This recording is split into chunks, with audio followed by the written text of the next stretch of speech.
What made you say yes to something like Fallout? You like working with me? I like working with Kyle MacLachlan. It's true. It's true. It actually really is true. Power fist. Oh yeah, that's a good one. Did you get that? Did you snag that? You need that on your. You need that on your. Need that. Desk. Yeah. Why don't I have that? All of us, I think, all of us need that. I want you to get naked, sit by a pool, and smoke a cigarette. I'm like, hey man, I do that every day anyway. The series has changed me because it's quite the challenge. You know, we're gonna talk about Walton like he's not here. What? Fallout, a Prime Video series, is based on a video game with the same name. And of course, the first season introduces us to the ecosystem. Now, the second season is less about survival, but more about choice, consequences, and power as well. We'll be joined by a lot of members of the cast, some of them virtually because of the snowstorm situation in the US. But it will be an interesting conversation. First, we have with us two lovely cast members with us, Kyle MacLachlan and Anabelle O'Hagan. A very warm welcome to NDTV. My name is Arun. My first question to you, sir. Now, you've done some of the iconic and, really tough characters in your career. And you've said that, now you choose projects very carefully. What made you say yes to something like Fallout? Well, they asked me, which is always a good thing. That's a good place to start. That is good. I'm a huge fan of Jonah Nolan. Westworld was something that I watched from start to finish. I really enjoyed it. Graham Wagner is a writer that I knew, I was friendly with. Geneva, I did not know, but when I sat down with the three of them, we discussed what they were planning to do.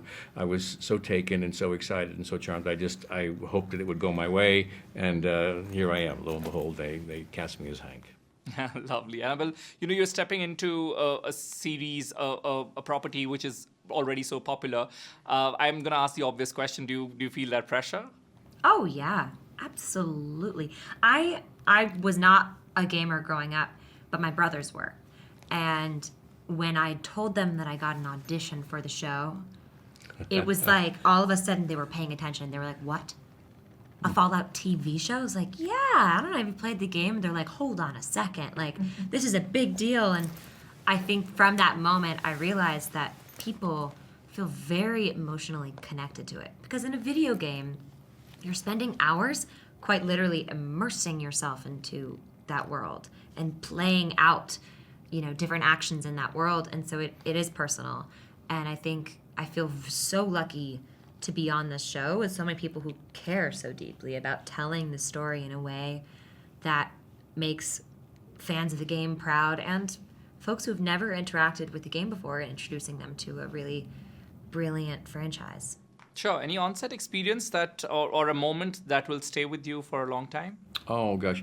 Some of my scenes with Ella Brunel, who plays my daughter Lucy, were really emotional. There was a real strong connection, particularly the final scene in episode 8 of season 2. But most of our scenes with her were just absolutely delightful. I really enjoyed some of the fun moments that we had in the first season as well. She's so available, so fun, so up for anything. Just a joy to work with her. What about you? Yeah, absolutely. You like working with me? I like working with No, I'm Kyle just kidding. MacLachlan. It's true. It's true. It actually really is true. And I will Anything say, you discovered about him in the show, in the series, about the person that he is? I mean, Kyle has done this job for a long time and has done some incredible pieces of work. And but it's not a but, it's an and. When I show up on set, because I'm still new to this, I am like, every day is Christmas. Like, this is the best job in the world. And one day on set, Kyle and I were about to walk through the airport together, and he looks over and he just goes, isn't this the best job in the world? And I was like, oh, he still feels that way about, and I feel that way. And so it was really amazing to work with someone who I've admired for a long time and to have him still enjoy it as much as I do. It's a really cool thing. Yeah. Lovely. My last question. I'm taking cue from her. What makes you feel so excited about this job till date? And when you go out, meet your fans, shoot, what keeps you going? Coffee. It's coffee. Yeah, it's Coffee.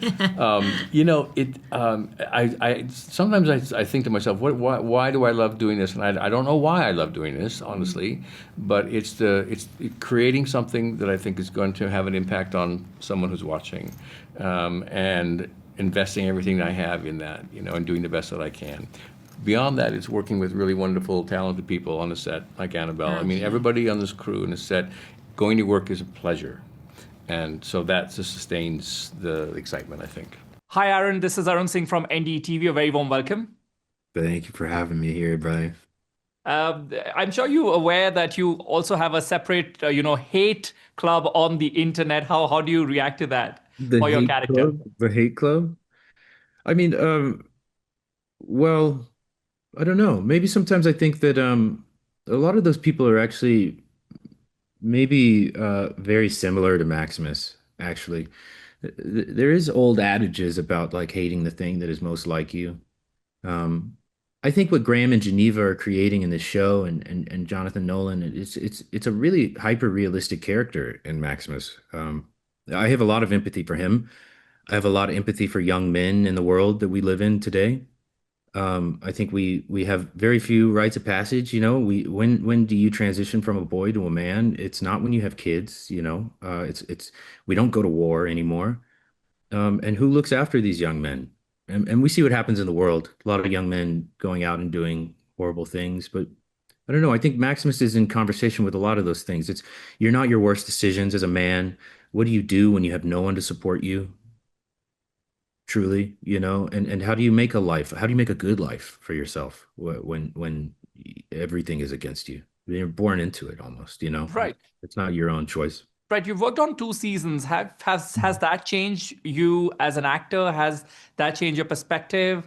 Because, it's an extensive series. Oh, sort of. But maybe it's made me a little more magnified on the things that I enjoy about the work and why I'm here. What I'm actually interested in every day. Because I think if anything, the series has changed me because it's quite the challenge. Every season is a big hike. You know what I mean? It's a whole rock wall to scale that we all have to do together, and it takes so much collaboration. So it's, if anything, it's made me magnify what I really love about the work and how I take it into other jobs and also how I really love that collaboration. If anything, working with so many people on a job like Fallout, it really makes me cherish those relationships. Sure. My last question. Yours is an intense character. Is there a process that you take to reset yourself as a person after your shoot or work? Oh yeah, I clear out is what I call it. I learned it at Juilliard. I think there aren't too many things that I put a lot of belief in, but I do think energy is a real thing. And I clear out. I come home. I see my children. They don't care too. They clear me out all the time. My kids don't care. I'll be like, I had to kill somebody at work today, and they'll be like, I'm hungry. It's important, I think, to take care of yourself, especially physically and mentally, so you can do it again. Sure. Thank you very much. No, thank you, brother. Now with us, Geneva and Jonathan, a very warm welcome. They're executive producers. Of course, it's an exciting season. All of us are absolutely excited. In an interview, I think you said that taking the series to New Vegas has been a bit challenging. Can you share what challenge did the production really bring with the season 2? Well, it's been simultaneously exciting and challenging, right? Because we're getting to bring to life so many fan favorite environments, creatures, factions. But of course, it's also one that is a game that is very fresh in the memory of many, many fans. And they remember often every last detail of every location from the game. And so we have strived as hard as we possibly could to get them right. Right. There's so many interesting props as well. Do you have any specific or any favorite prop that you really like?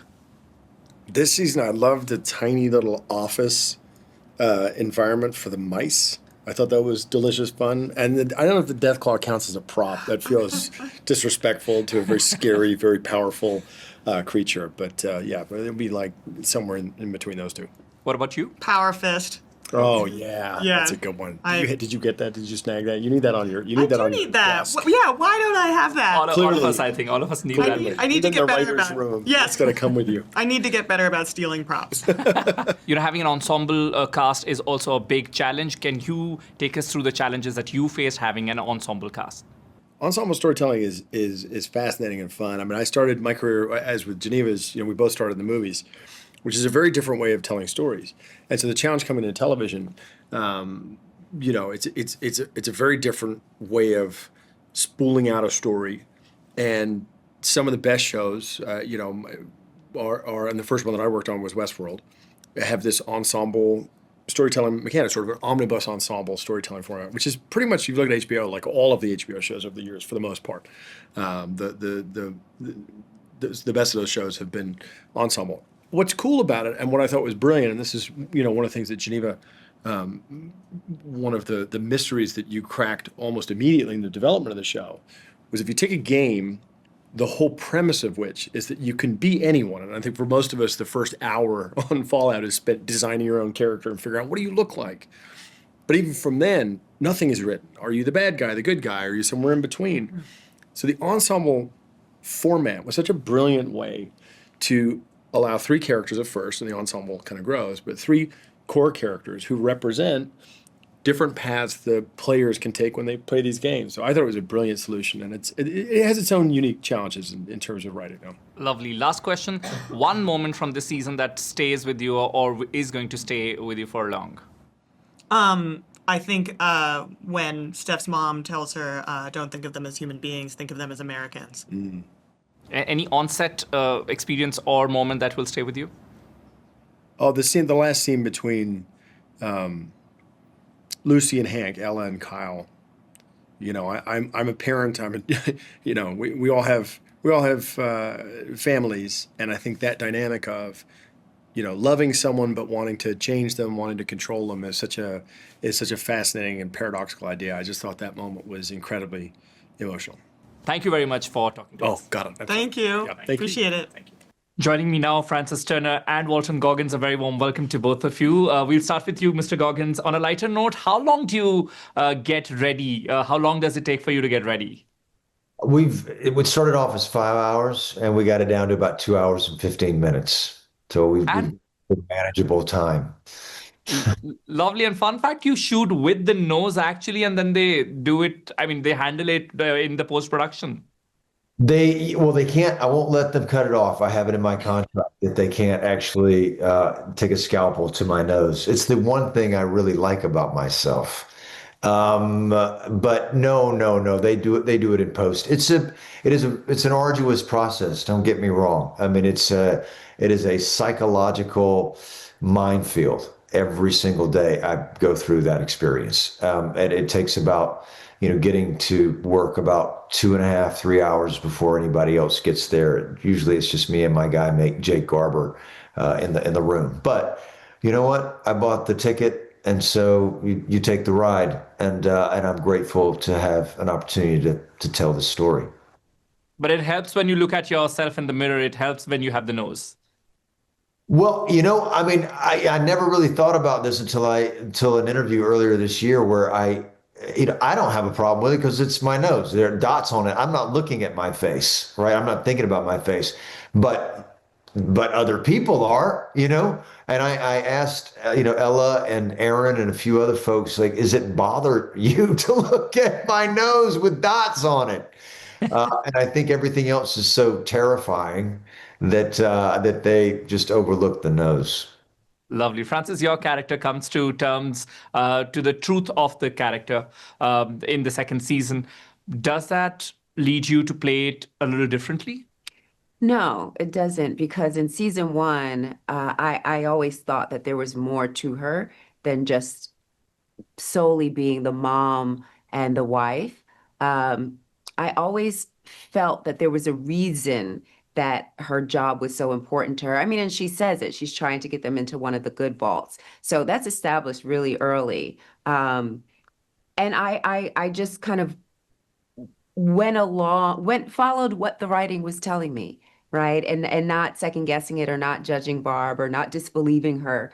Because even if she was not telling the truth, well, I'm not going to play her not telling the truth. She believes that she's telling the truth. And as we learn more about her from her point of view in season 2, we see the truth of what she's dealing with. So nothing changed about the way I played her, but I was able to kind of play in more with what's on her shoulders, the weight of everything on her shoulders, because we're then seeing it in season 2. And it's an intense show. Is there any on-set memory that will stay with you for a very long time? Everyone is operating at such a high level on our show, from the cast, everybody on the crew, all of the departments, our writers. So it's just being in the worlds every day, I feel like, is a gift. One of my favorite scenes to shoot was all of our scenes in the hotel room when Coop and Barb kind of finally had that confrontation, and just, we're going to talk about Walton like he's not here, but I mean, just the it's just really working with Walton, the presence he comes into a scene with, the vulnerability, and all of the things that are operating at the same time. It was really fun for me as Barb to have to affect him in that way, to have to affect him and really stand up to him to say, wouldn't you do this for our daughter? And then the irony is he spends 219 years essentially taking down everything in his path to find his daughter. So in a lot of ways, they're opposite sides of the same coin in different timelines. Do you And have to respond to that? Do you want to respond to that? reaction from, and you saw the emotion in her eyes, man. Come on. She respects this story, or a story, and the way that I do, right? And going to work is a privilege, it's not a right. And you show up with everything you have every day. And that's what Frances does. And I to add to what Frances said, the amount of energy that it takes to move this ball forward every single day from every single department on that set and off that set, in front of and behind that camera, is is enormous. It's Sisyphus.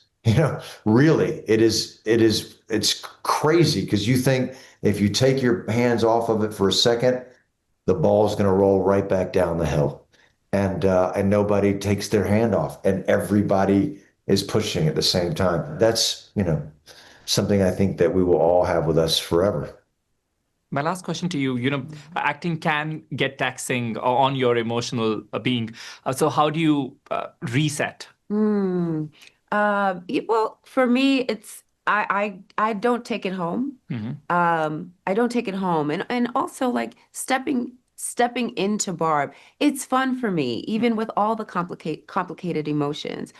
That's a playground for me. So when I unwind, I usually just listen to some music, or I move around a lot to just move whatever energy around. But yeah, playing her does take a lot of emotional energy, but to me that is the thing that we are blessed to do. Glass of wine and Otis Redding. Yeah, I love that process as well. My last question to you, Mr. Goggins, you recently, I'm shifting gears for this one, but you recently had a Bear It All photo shoot as well. Is there any anecdote that you can share, something that you find, challenging about that, or was it fun? The nude GQ shoot that I did recently. Yeah. Because I've done a couple. Yeah. Is there a story behind it? Probably that I was insecure about my body because I had broken my rib on this trip across Mongolia with my son. And the producer of that, a guy named George Cortina, who's like a bit of a legend, an old friend of mine. I said, "Hey man," he just said, "Listen to this. This is my idea.